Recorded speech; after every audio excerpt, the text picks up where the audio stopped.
Welcome back. Happy OTA day. First day of off-season work for your Philadelphia Eagles, and we're going to put Devin Jackson to work, making his Birds 365 debut. Real D underscore Jackson. Make sure you follow him on X and Twitter. Works for the Philadelphia Inquirer. Read him, inquirer.com, doing a tremendous job for the Yankee covering the NFL draft. Good to have you, Devin. First of all, welcome in. Yeah, thanks for having me on, John. I'm excited to be on here and talk some NFL draft with you. Um, yeah, it's a fun time of year for NFL fans. I think we all love the draft. I always say it's the most, I think obviously the Super Bowl is the biggest deal in the NFL, but in a lot of ways, I think the NFL draft is the biggest day from the perspective of it involves all 32 teams and everybody gets excited. Good teams, bad teams, everybody's involved. I want to. You've done a tremendous job keeping on top of the Eagles' top 30 visits. So I want to start there.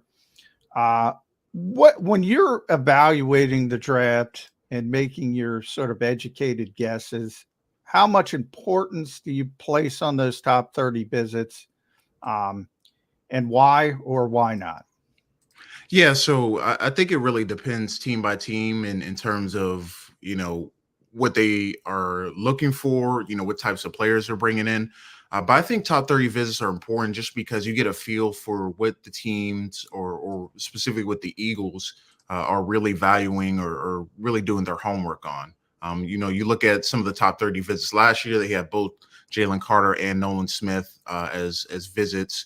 I mean, this year, they have a number of players from defensive backs to offensive linemen. There's been a few receivers that have been reported visits. So, at least at the very certain in this particular class, they've been doing a lot of work on defensive backs and offensive line. And that seems like, kind of where they're trending, but also edge rushers as well. So it seems like they're especially at those premium positions, they're doing a lot of homework. And when you look at the top 30 visit history, the Eagles typically take one or two players from their top 30 visits. So it shows like, while it might not be the same for every team, at least locally, Howie Roseman likes to do a lot of work on these prospects, sending some personnel out to various pro days as well. And it really is kind of like putting the pieces together in terms of figuring out exactly what the Eagles might do or where they may be trending towards. And also, it could be a bit of a smokescreen as well, too. Last year, the Eagles brought in Bijan Robinson for a pre-draft visit, and a lot of people thought that they may end up going that route, but obviously they end up going with Jalen Carter and taking Nolan Smith as well in the first round. So it's a little bit of both, I would say. While it seems like they take a couple players from the top 30 visits, they also bring in some of the top guys as well, just for those teams that may be around them or picking around them.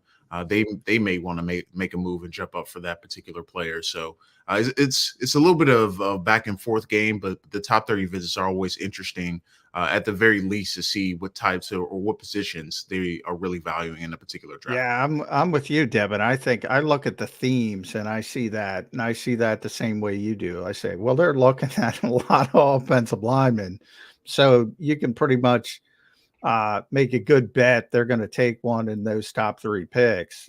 They're doing a lot of homework at certain positions. I always think that's valuable. I always say as well that those visits can go positively and they can also go negatively, which I think people kind of put out of their purview. I go back to Darius Geis, who there were a lot of rumors about him having arguments with Deuce Staley, which the Deuce always said that never happened, but clearly it didn't work out well, and the Eagles kind of ruled him out at the time. So they could be good meetings and they could be bad meetings that turn you in a different direction. But I think you're right; they're always interesting. So let's start at number 22 overall.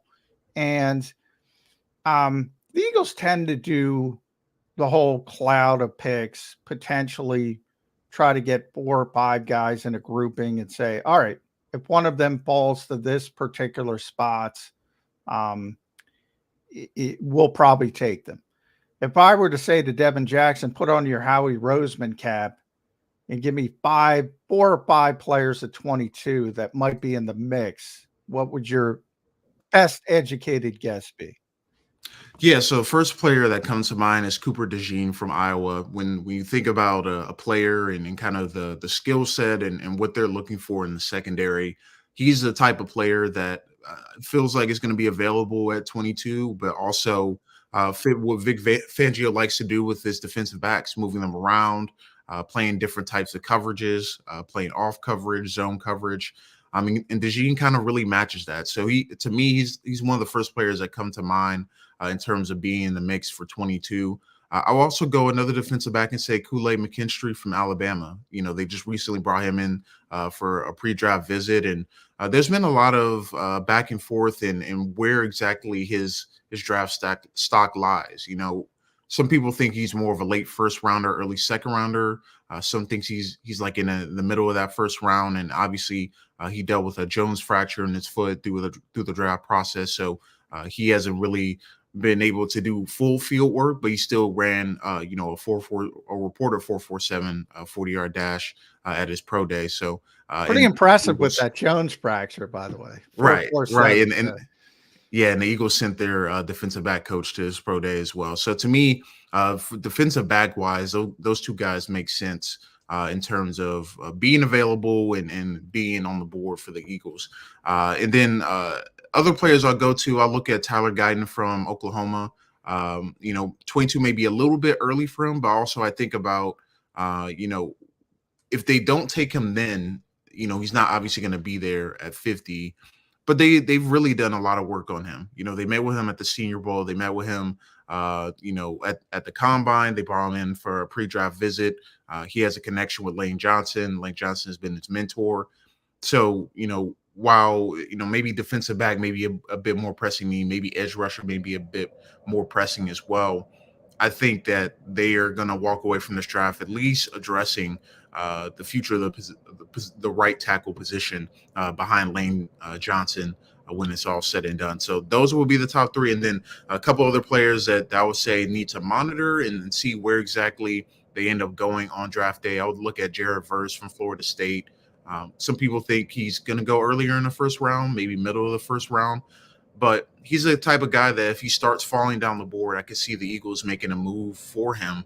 And I know they've invested quite a bit in the edge rusher position over the last couple of years. Obviously, bringing Bryce Huff, drafting Nolan Smith last year. But at least his particular style of pass rusher, I think, is the type of pass rusher that they're looking for in terms of, having that power, having that, speed to power conversions as a pass rusher, the size that he brings to the table as opposed to what the Eagles already have on the roster. So to me, if he's a guy that starts to fall or falls into the range of the Eagles within a few picks, I could see them making a move for him.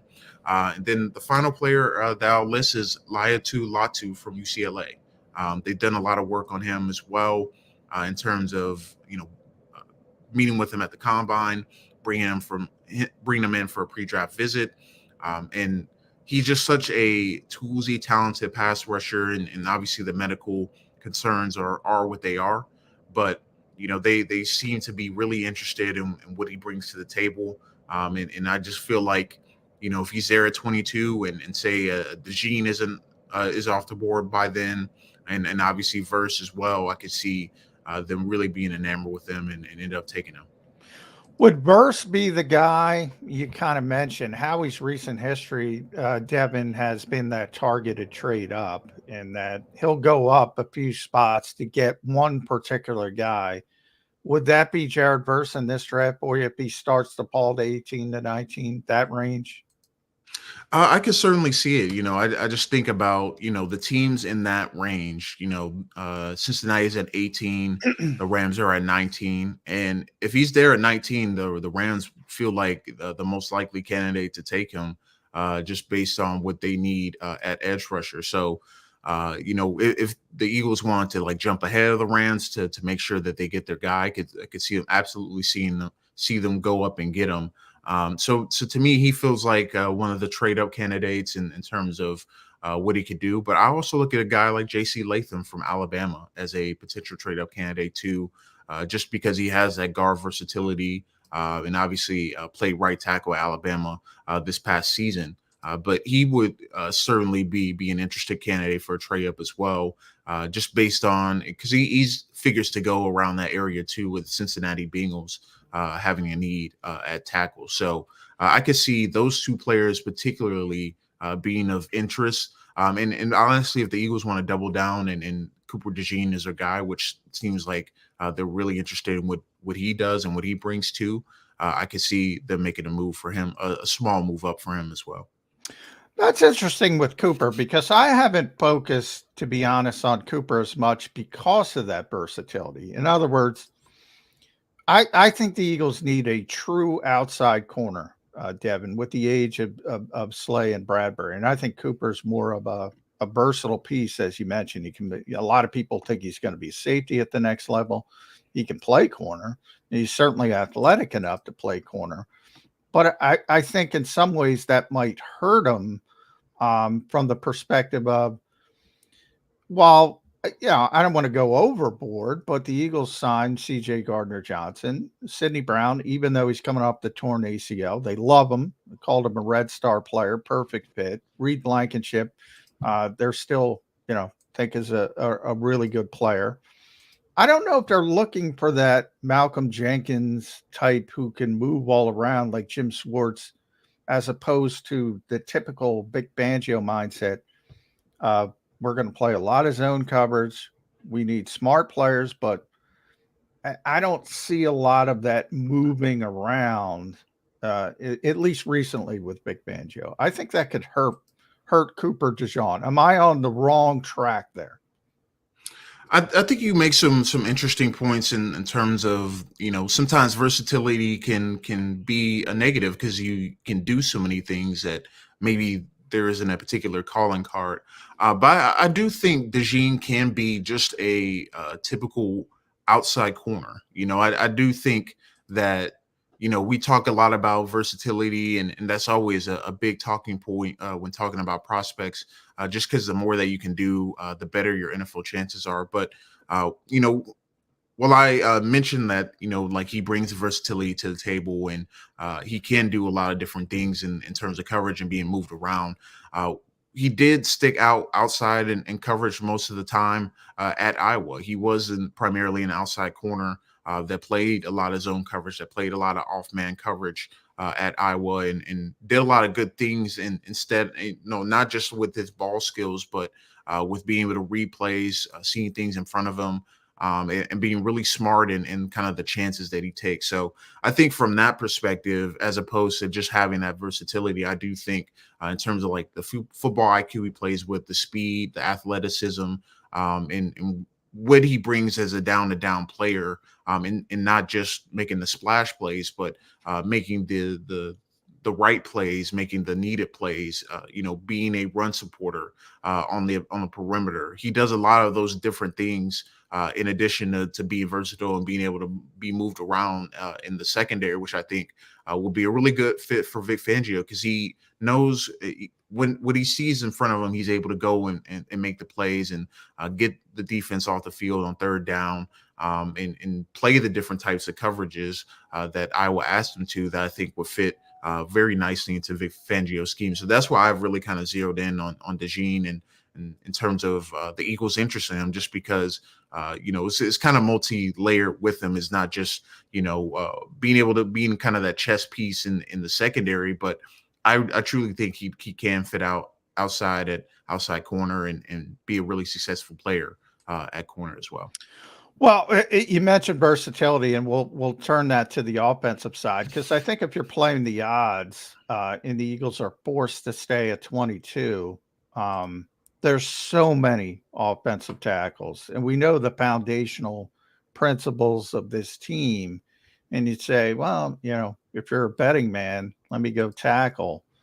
But you also have Lane Johnson still playing at an all-pro level. You have Jordan Mailata. You just gave $66 million. You want somebody who's able to start at right guard, then kick out and potentially replace Lane Johnson down the line, to me, the most Eaglesy picks of the group would be Amarius Mims and Guyton, but I don't think they're the best to project inside. I think that would be Latham and the kid from Washington. Who do you think projects better starting out inside?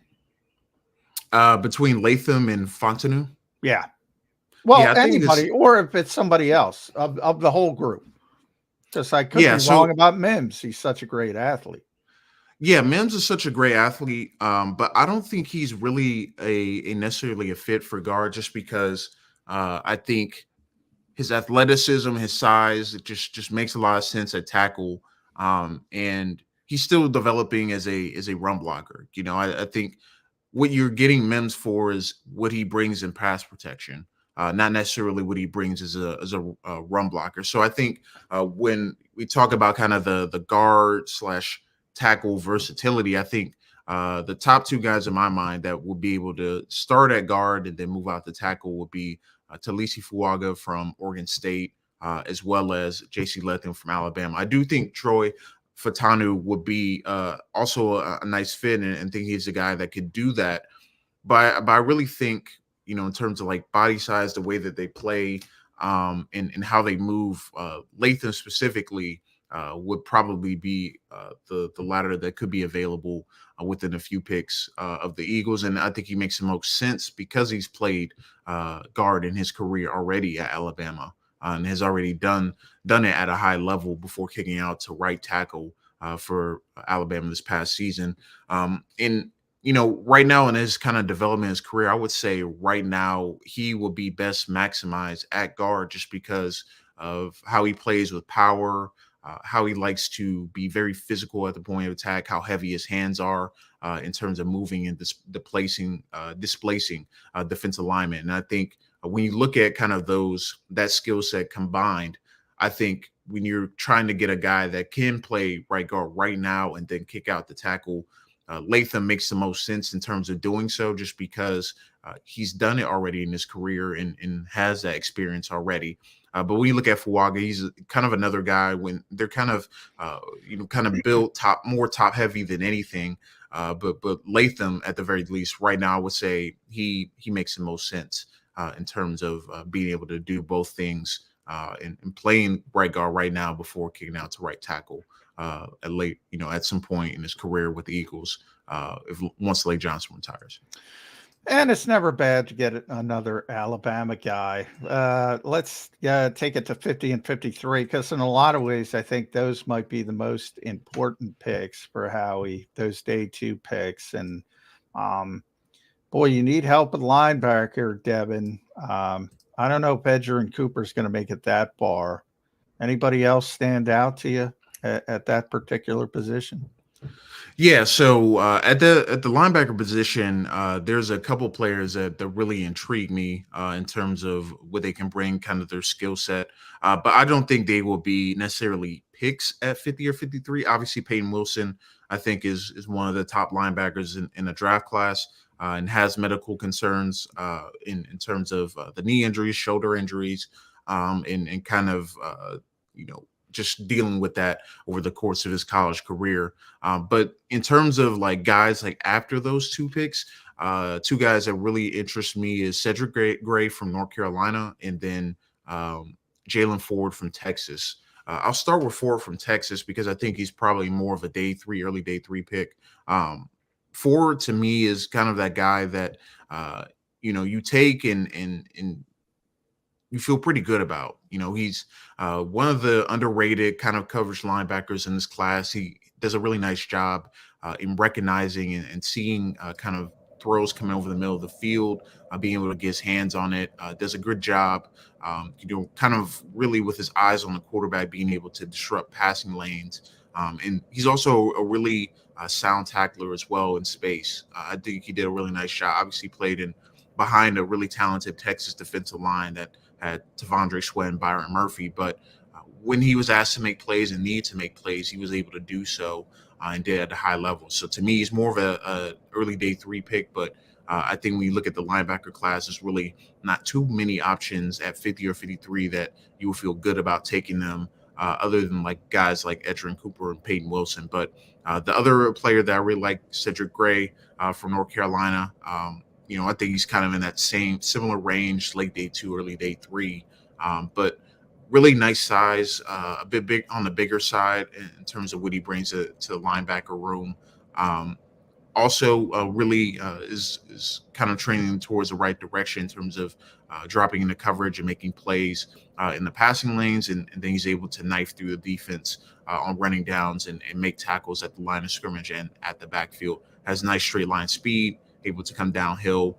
So those would be the two options that I really like at the linebacker class in terms of guys that may not be available or worth picking at 50 or 53. But if you decide to go the early day 3 route in the Eagles' 4th-round pick, and take it a linebacker then.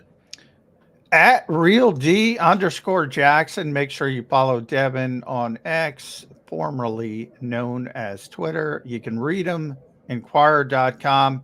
I'm going to put you in the Eagles draft room, Devin. You're part of the scouting staff, and I'm talking about picks 50 and 53. You're going to pound the table for somebody at one of those picks. Who does Devin Jackson want? Yeah, at 50, I want Ricky Pearsall from Florida, Nice. the slot receiver from Florida. Receiver. Yeah. Yeah. I think about, with the Eagles' needs, and especially the history of day 2 hits at the wide receiver position. To me, it just makes a lot of sense for them to go and target that with one of their 2nd-round picks. When I look at a guy like Ricky Pearsall, he checks a lot of boxes in terms of not only his speed and jumping metrics. They were, off the charts. He had one of the best 3 cones at the 40-yard dash. But one, he's a really reliable receiver and understands how to sit over the middle of the field, read zone defenses, create separation in the slot, have the sure-handedness to make those tough throws or tough catches over the middle of the field, but also his blocking upside as well. I think a lot of times we kind of gloss over the fact, or the willingness of receivers to block, just because obviously the name of the game is you want to catch the ball and makes things happen with the ball in your hands. But when you look at what Pearsall was able to do, especially at Florida over these last couple seasons, he also sprung a lot of big runs down the field. And I think that's such a value in a wide receiver, just because obviously the Eagles are run quite a bit, and now they have Saquon Barkley. It's going to be even more heightened to do so. But when Jalen Hurts is like running on the perimeter, or they have plays that bounce to the outside, it's going to be so important for those receivers to be blocking downfield, to spring bigger runs and be able to create more explosive plays. And I think Pearsall really brings that ability too. So when you look at those traits and what he's able to bring to the table, what he's able to do with the ball in his hands, and being a reliable every down receiver, I think he would bring such value to the Eagles offense, and really shore up a position that was a revolving door last year for the Eagles. Yeah, and you got to start thinking about the future. It's going to be so expensive to keep A.J. Brown and DeVonta Smith, especially when Justin Jefferson, Jamar Chase sign their contracts. It's going to be very expensive to keep both of those receivers. So you have to sort of balance the now with the future as well. Devin did a tremendous job. Thanks for coming on the show. I'm going to tap back into you after the draft, if that's okay. You obviously know your stuff. I appreciate it. Much thank you. Make sure you follow him again. It is at Real D_Jackson, Inquirer.com. Thank you very much, Devin. We'll be back here on Birds 365, day 1 of the off-season program. More. We'll close the show next.